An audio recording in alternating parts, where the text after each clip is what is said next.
그걸 많이 경험하면 아파트는 생각보다 싸게 못 받는구나 라는 걸 이제 알게 되시죠. 쉽지 않습니다. 아파트가 이렇게 경쟁이 많기 때문에 거의 시세에 붙여서 쓰는 경우가 많기 때문에 우리 투자자들이 입찰해서 낙찰받기가 정말 쉽지 않습니다. 그래서 제가 빌라를 하는 거예요.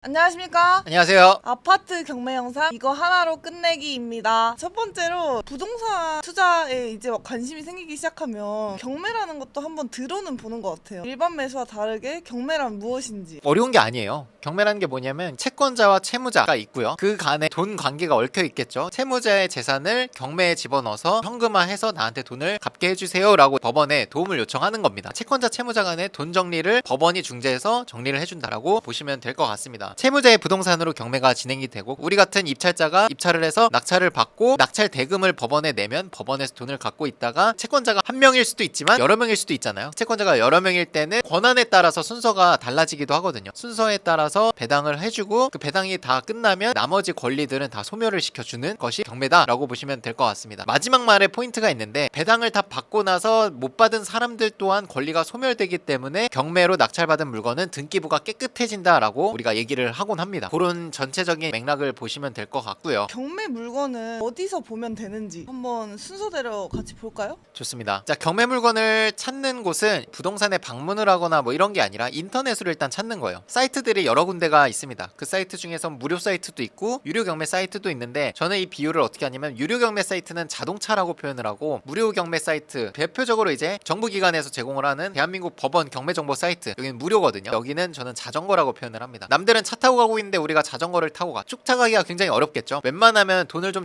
지불해서라도 우리가 경매로 돈을 버는 걸 생각하면 사실 얼마 안 되는 돈이거든요. 한 달에 뭐 6만원, 7만원 정도 되는 돈을 내서 유료 경매지를 보셔라 말씀을 드립니다. 제가 오늘 여러분들께 보여드릴 사이트도 이제 유료 경매 사이트 중에 하나인 스피드 옥션을 볼 거예요. 저희 학원이랑 제휴가 돼 있는 사이트고 이 경매 사이트를 통해서 아파트 물건을 어떻게 찾는지 좀 실제로 보여드릴까 합니다. 자, 스피드 옥션에 들어오시면 이렇게 경매 검색을 누르시면 검색할 수 있는 방법이 한 가지만 있는 건 아니고 여러 가지로 검색하실 수 있습니다. 종합 검색을 눌러보시면 소재지, 지역에 따라서도 우리가 조건을 걸 수가 있고요. 아파트만 체크를 할게요. 그리고 매각길, 경매로 진행되는 날짜로 우리가 필터를 할 수가 있고 내가 당장 이번 주는 스케줄이 안 되면 굳이 이번 주 입찰하는 걸 보지 않아도 되겠죠. 다음 주부터 날짜를 지정해서 필터 걸어가지고 볼 수 있습니다. 그리고 그 외에도 가격, 내가 투자금이 한정돼 있다고 한다면 감정가 기준으로 필터를 하기도 하고요. 경매 결과를 전체가 아니라 진행 중인 물건만 보겠다. 아니면 이미 낙찰이 된 걸 보겠다. 이렇게 필터를 하실 수도 있습니다. 유찰이라는 게 뭐냐면 가격이 떨어진 거, 입찰자가 없어서 가격을 깎아준 거라고 보시면 됩니다. 한 번 유찰된 거보다 두 번 유찰된 거, 세 번 유찰된 게 가격은 더 많이 깎이지만 단점은 유찰이 많이 되면 사람들이 또 많이 본다는 단점이 있습니다. 이런 것들에서 이제 필터를 걸고요. 그 외에도 여기는 이제 지도상으로는 위치가 보이진 않아요. 주소만 나오지. 그래서 지도 검색을 하실 수도 있고 특수 물건이라고 해서 빨간 글씨 깨끗해져서 등기부가 넘어오는 게 아니라 뭔가 없어지지 않는 권리가 있다는 겁니다. 그런 특수 권리에 해당되는 것들을 조건을 걸어서 그 물건만 보실 수도 있습니다. 여러분들이 거주하는 지역 또는 여러분들이 익숙한 지역, 여러분들의 고향, 부모님 댁 아니면 회사 근처 이런 데 기준으로 먼저 살펴보기 시작하거든요. 실제로 처음 교육을 했을 때 첫 주차에도 물건 검색하실 때 낯선 데 보지 마시고 좀 익숙한 동네 먼저 보셔라 라고 말씀을 드립니다. 그래야 경매에 흥미가 생겨요. 저 같은 경우는 이제 경기 남부가 좀 친숙합니다. 뭐 수원 쪽을 한번 본다고 하면 아파트를 한번 본다고 하겠습니다. 제 자본금이 예를 들어서 5천만 원이에요. 그러면 10억짜리를 보지 않아도 돼요. 어차피 입찰 못합니다. 5천만 원이라고 하면 최대 4억짜리까지 보시는 걸 추천드리고요. 최소값도 1억 이하 이런 걸 볼 필요는 없어요. 왜냐면 우리가 어쨌든 대출을 받아서 레버리지를 활용할 수 있다면 최대한 좋은 물건을 보시는 게 좋긴 하거든요. 그런 점에서 1억짜리는 너무 저렴합니다. 5천만 원 투자금이 있었을 때. 최소값은 자본금의 한 4배수에서 3배수 정도? 그래서 1억 한 4천 정도로 잡아볼게요. 감정가 1억 4천에서 4억 사이에 있는 거. 근데 제 생각에 수원도 아파트 값이 많이 빠지긴 했지만 이 정도 가격 사이에서는 아파트가 많이 나오진 않을 것 같아요. 그래서 자본금을 조금 늘려서 8천만 원이라고 해보겠습니다. 8배수니까 6억까지는 볼 수 있을 것 같거든요. 그럼 6억짜리까지로 보겠습니다. 추가적으로 이제 유찰 횟수 감정가 100%보다는 한 번 가격이 깎인 거 이상을 보겠습니다. 건물 면적별로도 볼 수 있어요. 저는 요즘 이것도 많이 쓰는 게 교육생분들한테 보유하실 수 있는 분들은 대형 평수를 좀 보라고 말씀드리는데 그런 분들은 여기에 최소값을 86제곱 이상을 쓰시면 돼요. 대형 평수에 포함되는 물건들이 나옵니다. 우리는 그냥 전체로 보겠습니다. 수원에 있는 아파트 중에서 매각길이 1월 8일부터 4월 사이에 있는 1억 4천에서 6억 사이에 있는 유찰 한 번 이상 된 물건들만 나오게 됩니다. 그랬더니 21개가 나와요. 이렇게 물건 검색을 하는 거예요. 이렇게 보면은 그냥 깨끗한 물건도 있지만 이런 빨간 글씨들이 있거든요. 대항력 있는 임차인, 선순위 임차권, 중복 사건. 근데 중복 사건은 뭐 우리랑 상관없는 빨간 글씨라고 보시면 됩니다. 근데 아파트는 대부분 깨끗한 물건들이 상당히 많아요. 빌라나 오피스텔에 비해서. 아파트를 보시는 분들은 사실 그냥 빨간 글씨 없는 것만 계속 찔러봐도 사실 괜찮아요. 왜냐면 권리 분석이 대부분 깨끗하기 때문에. 만약에 이렇게 대항력 있는 임차인, 선순위 임차권 이런 게 있다면 여러분들이 이 임차인에 대해서 잘 살펴보고 입찰을 하셔야 됩니다. 영상을 보시는 분들은 초보자분들이시기 때문에 안전한 물건을 어떻게 판단하는지, 빨간 글씨가 없다고 안전한 거냐? 그렇지 않습니다. 경매 사이트가 정보가 틀린 경우도 있습니다. 여기에서 틀린 정보로 인해서 우리가 손실을 봐도 사이트에 뭐라고 할 수가 없어요. 구조 자체가 그렇게 돼 있습니다. 우리가 일단 판단을 스스로 할 수 있어야 됩니다. 뭘 보셔야 되냐? 가장 중요한 게 이제 여기 임차인 현황을 보셔야 돼요. 보시면 지금 매각 물건 명세서상 조사된 임차 내역이 없다고 나오죠. 요거를 보고 그냥 넘어가시는 게 아니라 반드시 여기에 나와 있는 매각 물건 명세서를 보셔야 됩니다. 그래서 보시면 여기 임차 내역 없고 비고란에도 아무 글씨 안 써 있다. 이건 그냥 깨끗한 물건입니다. 아마도 집주인이 살고 있을 거예요. 집주인이 살고 있는 경우 또는 임차인이 없는 경우 이런 거는 무조건 안전합니다. 입찰하시면 돼요. 대지권 미등기라든지 여러 가지 빨간 글씨 있는 것들이 있을 수 있거든요. 근데 법적으로 그런 거는 비고란에 기재하게 돼 있어요. 세입자가 있는 것 중에서 어떤 게 위험하고 어떤 게 안전하냐라고 한다면 대항력이 있는 임차인이 살고 있는 물건입니다. 그러니까 대항력이 있다는 건 낙찰자한테 어떤 돈 달라고 할 수 있는 권리가 있는 임차인이라고 생각을 하시면 돼요. 대항력이 있으면 여러 가지를 또 봐야 되거든요. 세금 압류가 있는지 교부 청구된 게 있는지 봐야 되는데 그런 건 이제 배제하고 대항력이 있는 거는 그냥 지킨다고 보시면 되고요. 대항력이 왜 있는지 보면은 우리가 임차인이 있는 것 중에서도 입찰할 수 있는 게 있거든요. 이 사람이 대항력이 있는 이유는 이 전입 날짜가 여기 나와 있는 소멸 기준보다 빠르기 때문입니다. 반대로 얘기하면 이 사람의 전입 날짜가 22년 6월이 아니라 24년 6월이었으면 소멸 기준보다 날짜가 3달 늦죠. 그러면 대항력이 없습니다. 그러면 그 보증금이 얼마든 우리가 떠안지 않기 때문에 그냥 입찰하시면 됩니다. 대항력이 있는 거 말씀드리면 얘기가 너무 길어지기 때문에 결론은 이겁니다. 채무자 점유 또는 임차 내역이 없거나 임차인이 있다면 전입 날짜가 소멸 기준보다 늦다면 입찰하시면 됩니다. 경매는 싸게 받아야 좋은 거잖아요. 맞습니다. 가치 판단, 입찰가를 어떻게 쓰면 좋을지. 일단은 경매라는 거는 현재 가격에서 싸게 받는 거기 때문에 현재 가격이 얼마인지 판단하는 게 가장 중요합니다. 그래서 아파트 같은 경우는 우리가 주로 얘기하는 빌라에 비해서 훨씬 더 현재 가격을 파악하는 게 어렵지 않아요. 현재 가격을 판단하는 데 있어서 영향을 주는 요소가 어떤 게 있냐면 세 가지만 기억하시면 됩니다. 층수, 향, 타입이 있습니다. A타입, B타입, C타입에 따른 선호도가 또 다를 수 있습니다. 선호도는 결국 가격에 반영이 되겠죠. 그래서 층, 향, 타입에 따른 가격 차이가 있기 때문에 이걸 가지고 여러분들이 부동산에 문의를 하셔야 돼요. 제가 한번 볼게요. 실제 매물을 가지고 지금 호매실동의 호매실마을 13단지입니다. 요거를 네이버 부동산으로 보는 거예요. 왜냐하면 네이버 부동산이 가장 많은 매물 현황을 볼 수가 있습니다. 엔페이 부동산으로 되어 있습니다. 매물을 눌러서 이 아파트로 체크를 하고 호매실마을로만 검색을 해서 보면은 호매실 13단지가 나오죠. 시세 실거래 같이 띄워놓고 타입이 지금 AH타입, AL타입, C타입, B타입 이렇게 있죠. 면적이 똑같다고 다 같은 가격이 아니니까 반드시 내가 보는 물건이 어떤 타입인지 확인을 해야 돼요. 그걸 보는 방법은 이 전용 면적의 소수점 아래 두 자리 단위를 보시면 됩니다. 우리 물건이 59.68이죠. 지금 59.93이기 때문에 이 타입은 아니에요. AH 타입은 아니고 AL 타입을 보니까